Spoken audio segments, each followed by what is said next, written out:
আসসালামু আলাইকুম। অবস্থান করছি বাংলাদেশের একমাত্র বেওয়ারিশ চিকিৎসা ও পুনর্বাসন কেন্দ্রে, যেখানে রয়েছেন অসংখ্য বেওয়ারিশ মা বাবা। এটা আমাদের পুরুষ জেনারেল ওয়ার্ড, যেখানে দেখতে পাচ্ছেন একদম সিভিয়ার অবস্থা যাদের, আমরা তাদেরকে ওই পাশে রাখছি। আর এই পাশে অনেকেও আছে, ওনারা হচ্ছে ধরেন সন্তানের অবহেলায় আজ বেওয়ারিশ চিকিৎসা ও পুনর্বাসন কেন্দ্রে অবস্থান করছে। এবং দেখতে পাচ্ছেন আরও একটি পেশেন্ট, যেটি চট্টগ্রাম মেডিকেলের বাহিরে ছিল। তারপর চট্টগ্রাম মেডিকেলে আমাদের স্বেচ্ছাসেবী ভাইয়েরা, কাউসার আলী ভাই, আমাদের আলবি, আমাদের ইরফান, আমাদের রোহান, অনেকেও তাদের সার্বিক সহযোগিতায় অনেকদিন চিকিৎসাধীন ছিল চট্টগ্রাম মেডিকেল কলেজ হাসপাতালে। তারপর তার ঠিকানা হয়েছে আমাদের বেওয়ারিশ চিকিৎসা ও পুনর্বাসন কেন্দ্রে। কারণ ওইখানে ট্রিটমেন্ট করার পর ওইখানে আর রাখার মতো স্পেস নাই, পুনর্বাসন করার মতো জায়গা নাই। কারণ একটা পেশেন্ট যখন আপনি মেডিকেল কলেজ হাসপাতালে ভর্তি করাবেন, তার সাথে একজন অ্যাটেন্ডেন্সের প্রয়োজন হয়।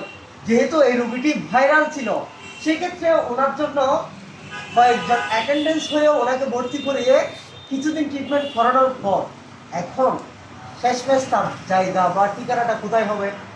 যদি ওনারা এই ঠিকানায় না নিয়ে আসতো, হয়তো বা ওনাকে আবারও চট্টগ্রাম মেডিকেলের বাহিরে ফেলে দিত।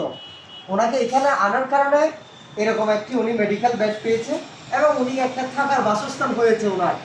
এরকম প্রায় 96 জনের অধিক বেওয়ারিশ মা বাবা আমাদের এখানে রয়েছে, যা আপনারা দেখতে পাচ্ছেন। তো আমরা তাদের পরিবার এখনো পর্যন্ত খুঁজে পাইনি।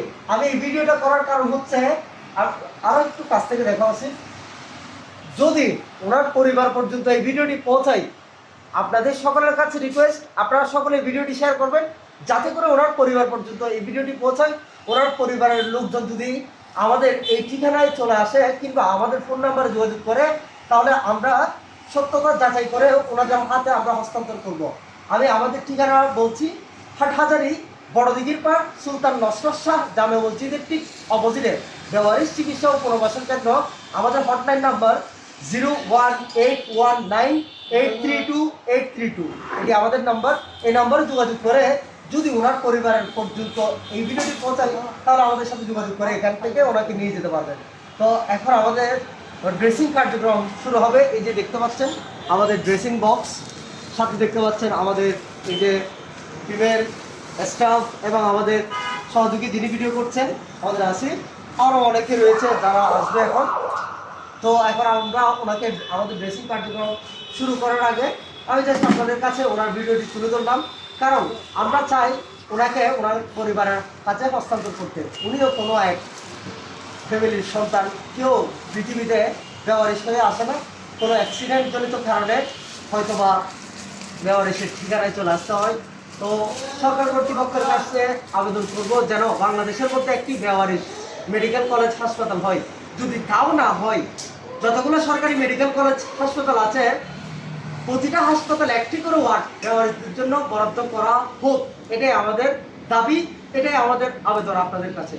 ধন্যবাদ সবাইকে। বেওয়ারিশ চিকিৎসা ও পুনর্বাসন কেন্দ্র থেকে আসসালামু আলাইকুম।